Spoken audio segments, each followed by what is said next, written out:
Hello dear students. आइए आज की क्लास शुरू करते हैं। आज की क्लास में भी हम कासी इंटीग्रल फार्मूले का एप्लीकेशन लेंगे। ओके, जैसा कि आप जानते हैं कासी इंटीग्रल फार्मूला होता क्या है। उसमें बताया गया है आपको कि अगर कोई फंक्शन एफ ऑफ जेड है, ठीक है, किसी क्लोज्ड कर्व के बाउंड्री पे और उसके अंदर हर एक पॉइंट पे क्या है, अगर एनालिटिक है और उस क्लोज्ड कर्व के अंदर ए कोई पॉइंट है, then f of a is equal to 1 upon 2 pi iota integral c fz upon z minus a into dz होता है। ओके, तो आइए हमने एक और क्वेश्चन लिया हुआ है। इस क्वेश्चन को हम देखते हैं कि इस क्वेश्चन पे कैसे हम कासी इंटीग्रल फार्मूले को अप्लाई करेंगे। ओके, क्वेश्चन है इवेलुएट इंटीग्रल c, जहां पे c जो है वो हमारा क्लोज्ड कर्व है, z square plus 1 upon z square minus 1 into d z, where c is circle.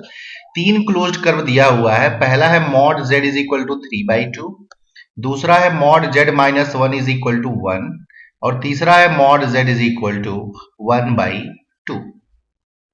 Okay, अगर हम सिंगुलर पॉइंट की बात करें, ठीक है, तो ऐसे पॉइंट हमारे सिंगुलर पॉइंट कहलाते हैं जिस पॉइंट पे फंक्शन की वैल्यू सीज कर जाए। सीज करने का मतलब ये है कि ऐसे पॉइंट को हम सिंगुलर पॉइंट कहते हैं जिस पॉइंट पे फंक्शन को प्रॉब्लम हो। ठीक है, फंक्शन को प्रॉब्लम होने का मतलब ये है कि उस पॉइंट पे फंक्शन की वैल्यू एग्जिस्ट ही ना करे। ठीक है, तो अगर मैं यहां पे डिनोमिनेटर को ब्रेक करता हूं ना, z स्क्वायर माइनस 1 को, तो इसको मैं लिख सकता हूं z माइनस 1 z प्लस 1। यानी कि ओवरऑल ये जो फंक्शन बनेगा ना वो कैसा बनेगा, z square plus 1 upon z minus 1 z plus 1। यानी कि इस फंक्शन f ऑफ z को अगर हम ओवरऑल अभी कुछ समय के लिए इसे f ऑफ z मानते हैं, तो ओवरऑल इस पूरे फंक्शन को सिर्फ दो पॉइंट पे प्रॉब्लम है। पहला पॉइंट हमारा z इज इक्वल टू 1 है और दूसरा z is equal to minus 1 है। यानी कि अगर मैं बात करूं तो इस फंक्शन के पास दो सिंगुलर पॉइंट हैं, एक तो z इज इक्वल टू 1 और एक z is equal to minus 1। ठीक है, ओके, तो आइए सोल्यूशन देखते हैं। The integrand has singularities given by z square minus 1 is equal to 0। मतलब जब जब ये डिनोमिनेटर हमारा जीरो होगा ना, उसके करस्पॉन्डिंग जो z की वैल्यू आएगी वही हमारी क्या कहलाएगी, सिंगुलर पॉइंट होगी। ठीक है, तो z is equal two plus minus 1, यानी कि हमारे पास दो सिंगुलर पॉइंट मिल गए, प्लस 1 और माइनस 1। ओके, अब यहां पे देखिए हमारे पास पहला जो कर्व दिया हुआ है वो है mod z is equal to 3/2। Okay, the curve c is a circle with centre at origin and radius is 3/2। ठीक है, मतलब ये हमारा एक सर्कल है जिसकी रेडियस 3/2 है और सेंटर क्या है हमारा 0 0 है। ओके, अगर हम बात करें, अगर मैं इसे ड्रा करता हूं ना, ठीक है, जब भी आपके पास अगर क्लोज्ड कर्व दिया हो ना, तो एक बार आप उसे कॉम्प्लेक्स प्लेन में जरूर आप ड्रा करिए। ड्रा करते ही आप विजुलाइज कर पाएंगे कि जो हमारे सिंगुलर पॉइंट यहाँ पे मिल रहे हैं, क्या ये दोनों पॉइंट उस क्लोज्ड कर्व के अंदर हैं या बाहर हैं। ठीक है, या उसमें से कोई एक अंदर है और कोई एक बाहर हो सकता है। ये दोनों अंदर भी हो सकते हैं, दोनों बाहर भी हो सकते हैं, कोई एक अंदर हो सकता है, कोई एक बाहर हो सकता है। ये सारी पॉसिबिलिटी बन सकती है। तो आपके पास जब भी ये क्लोज कर्व दिया हो ना, तो एक बार आप इसे कॉम्प्लेक्स प्लेन में आप जरूर ड्रा करिए। ठीक है, जैसा कि आप स्क्रीन पे देख पा रहे होंगे कि ये हमारा जो क्लोज कर्व बना हुआ है कॉम्प्लेक्स प्लेन में, mod z is equal to 3/2, मतलब रेडियस इज 3/2, यानी हियर 3/2 एंड हियर माइनस 3/2। बड़ी सीधी सी बात है कि z इज इक्वल टू 1 और z is equal to minus 1। ठीक है, ये दोनों रियल एक्सिस पे ही लाई करेंगे। ओके, और ये दोनों इस क्लोज्ड कर्व के अंदर लाई कर रहे हैं, है ना। इसीलिए यहां पे लिखा गया है both the singularity z is equal to 1 and z is equal to minus 1 lie inside the circle mod z is equal to 3/2। Okay, अब रिकॉल करिए आप कासी इंटीग्रल फार्मूले का स्टेटमेंट क्या है।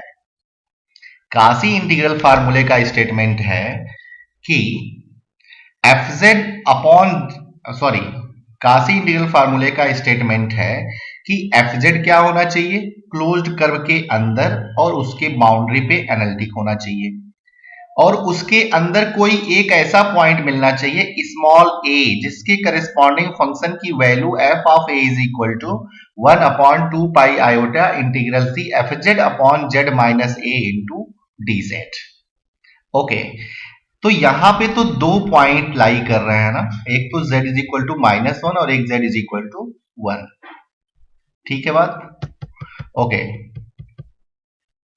तो यहां पे देखिए हम करते क्या है, integral c z square plus 1/z square minus 1 into d z, and this is equal to, हम क्या करते हैं c को दो पार्ट में ब्रेक करते हैं, c1 और c2, मतलब हम दो इंटीग्रल बनाएंगे। ठीक है, तो एक z इज इक्वल टू -1 आप डिनोमिनेटर में ले सकते हैं और एक z is equal to 1 denominator में ले सकते हैं। z इज इक्वल टू -1 अगर आप डिनोमिनेटर में लेते हैं ना, मतलब कि z प्लस 1 आप डिनोमिनेटर में ले रहे हैं। ठीक है, तो z प्लस 1 अगर डिनोमिनेटर में है ना, तो उसके अलावा जितनी भी वैल्यू बची z square plus 1/z minus 1, ये हमारा टोटल जो फंक्शन है ना, इसे हम कहेंगे f ऑफ z। ठीक है, तो अब ये हमारा f ऑफ z हो गया, और a पॉइंट जो है वो हमारा -1 जो अंदर लाई कर रहा है। तो अब इस इंटीग्रल में हम कासी इंटीग्रल फार्मूले का यूज कर सकते हैं। ठीक है, और इसकी वैल्यू क्या होगी, 2 pi iota into F of -1। Okay, अब f ऑफ -1 निकालने के लिए f ऑफ z की वैल्यू कितनी है, z square plus 1/z minus 1। ठीक है, दूसरी बात अगर हम करें तो डिनोमिनेटर में अगर आप z माइनस 1 लेते हैं ना, डिनोमिनेटर में अगर z माइनस 1 लेते हैं, तो उसके अलावा जो भी वैल्यू बची फंक्शन की, ये हमारा जो फंक्शन न्यूमरेटर में है ना, ये z square plus 1/z plus 1, इसे हम क्या कहेंगे, this is the f of z। तो f of z upon z minus A type का बिल्कुल बन गया ये। तो इसकी वैल्यू क्या हो जाएगी, 2 pi iota into F of 1। ठीक है, तो इस इंटीग्रल को इस प्रकार से आप इजीली ब्रेक कर सकते हैं। इतना आपको ध्यान देना होगा कि अगर यहाँ पे दो पॉइंट है ना, दो सिंगुलर पॉइंट है, तो दो इंटीग्रल बनेगा।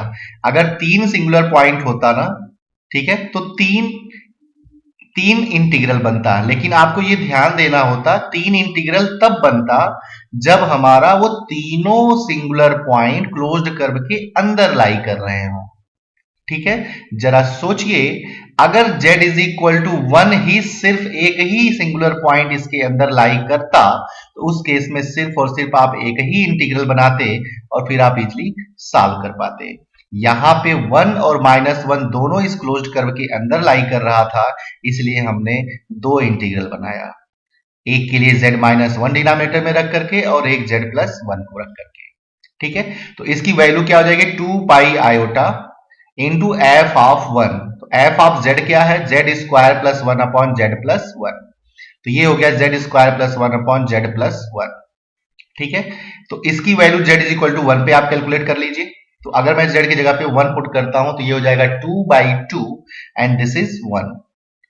सिमिलरली अगर मैं z की जगह पे -1 पुट करता हूं ना यहां पे, तो ये 2 pi iota into F of -1 होगा। अगर मैं z की जगह पे -1 पुट करता हूं, तो ये हो जाएगा 2 और नीचे हो जाएगा -2, तो ये कैंसिल होके -1 आ जाएगा। तो 2 पाई आयोटा इंटू -1, तो 2 pi iota minus 2 pi iota is equal to 0। तो इस इंटीग्रल की वैल्यू क्या आ गई हमारी, 0 आ गई। ओके, आइए इसी का दूसरा क्वेश्चन देखते हैं। दूसरे क्वेश्चन में अगर आप देखें तो हमारा जो क्लोज्ड कर्व है ना, वो क्या है, mod z minus 1 is equal to 1। तो mod z minus 1 is equal to 1 है, ये मतलब कि जो हमारा सेंटर होगा ना, वो 1,0 हो जाएगा। ठीक है, सेंटर निकालने के लिए क्या करेंगे, mod z minus 1 is equal to 0, या z minus 1 is equal to 0, या zx plus i y is equal to 1, x is equal to 1 and y is equal to 0। So centre is 1,0। ठीक है, और रेडियस क्या है 1। तो ये आप देख पा रहे होंगे, ये हमारा 1,0 है तो 1 रेडियस इधर, 1 रेडियस इधर, 1 रेडियस ऊपर और 1 रेडियस नीचे। ठीक है, तो इस केस में हमारे पास सिर्फ और सिर्फ z इज इक्वल टू 1, सिर्फ एक ही सिंगुलर पॉइंट इस क्लोज्ड कर्व के अंदर लाई कर रहा है। ठीक है, the given curve C is a circle with centre eight 1,0 and radius is 1। Only the singularity z is equal to 1 lie inside the given circle mod z minus 1 is equal to 1। ठीक है, बड़ी सीधी सी बात है कि हमारे पास तो दो singularity थी, एक तो z इज इक्वल टू 1 और एक z इज इक्वल टू -1, लेकिन क्लोज कर्व के अंदर सिर्फ और सिर्फ z इज इक्वल टू 1 ही लाई कर रहा है, तो हमारा इंटीग्रल सिर्फ एक ही इंटीग्रल में कन्वर्ट हो जाएगा। लेकिन यहाँ पे जो अंदर लाई कर रहा है उसे हम डिनोमिनेटर में रखेंगे और बाकी जो भी बचेगा उस सारे वैल्यूज को क्या करेंगे, हम न्यूमरेटर में रख देंगे। तो integral C z square plus 1 upon z plus 1 upon z minus 1। ठीक है, तो अब मैं ये तो हमारा f ऑफ z हो गया, ठीक है, और ये f ऑफ z हो गया और ये हमारा z माइनस a हो गया। तो ये जो फंक्शन है ना, ये इसके बाउंड्री और इसके अंदर हर एक पॉइंट पे क्या है, एनालिटिक है, और z is equal to a मतलब 1, एक पॉइंट इसके अंदर तो है ही, तो इसकी वैल्यू क्या हो जाएगी, 2 pi iota into F of 1। जब आप इसे कैलकुलेट करेंगे और z की जगह पे 1 पुट करेंगे तो ये 2/2 होगा, कैंसिल होकर के 2 पाई आयोटा आपका आंसर आ जाएगा। तो इस तरीके से बड़ी ही आसानी तरीके से आप कासी इंटीग्रल फार्मूले का एप्लीकेशन आप ले सकते हैं। सबसे पहले आपको ध्यान देना होगा कि वो कौन सा सिंगुलर पॉइंट है, जितने सिंगुलर पॉइंट मिल रहे हैं क्या वो सारे सिंगुलर पॉइंट वहां पे हैं, क्लोज्ड कर्व के अंदर है। ठीक है, और एक पॉइंट अगर सिर्फ क्लोज्ड कर्व के अंदर है तो हम क्या करेंगे, उसी पॉइंट को नीचे रखेंगे, बाकी सारे वैल्यूज को हम न्यूमरेटर में रख देंगे, और तो न्यूमरेटर की सारी वैल्यू f ऑफ z हो जाएगी और डिनोमिनेटर में z माइनस a इजिली कर पाएंगे आप फिर। ओके, आइए नेक्स्ट क्वेश्चन देखते हैं, मतलब कि नेक्स्ट क्लोज्ड कर्व जो दिया हुआ है वो हमारा क्या है, नेक्स्ट क्लोज्ड कर्व हमारा है mod z is equal to 1/2। Okay okay, अगर mod z is equal to 1/2 देखा ना, तो ये हमारा इसका सेंटर क्या है, 0 0, रेडियस 1/2, और हमारे पास तो सिंगुलर पॉइंट है क्या, हमारे पास तो सिंगुलर पॉइंट है क्या, मेरे पास सिंगुलर पॉइंट क्या है, z इज इक्वल टू 1 और z इज इक्वल टू -1, लेकिन z इज इक्वल टू 1 तो बाहर चला गया क्योंकि रेडियस तो हमारी 1/2 है, और z इज इक्वल टू -1 भी बाहर चला गया, मतलब कि एक भी पॉइंट ऐसा नहीं है, मतलब एक भी सिंगुलर पॉइंट इसके अंदर लाई नहीं कर रहे हैं। ठीक है, the given curve C is a circle with centre at origin 0 0 and radius 1/2, clearly both the singularity z is equal to 1 and z is equal to -1 lie outside the given circle mark z is equal to half. ठीक है, मतलब कि हम यहां से कह सकते हैं hence by Cauchy integral theorem integral C z square plus 1 upon z square minus 1 dz is equal to 0। Okay, तो अगर एक भी पॉइंट लाई नहीं कर रहा है तो यहां पे इसका आंसर क्या आ जाएगा, 0 या कासी। तो इस तरीके से आप देख पा रहे हैं ना कि कासी इंटीग्रल फार्मूले का आप कैसे यूज कर पाएंगे, बहुत ही आसानी तरीके से आप इजिली आप यूज कर सकते हैं। Okay, thank you for watching this video.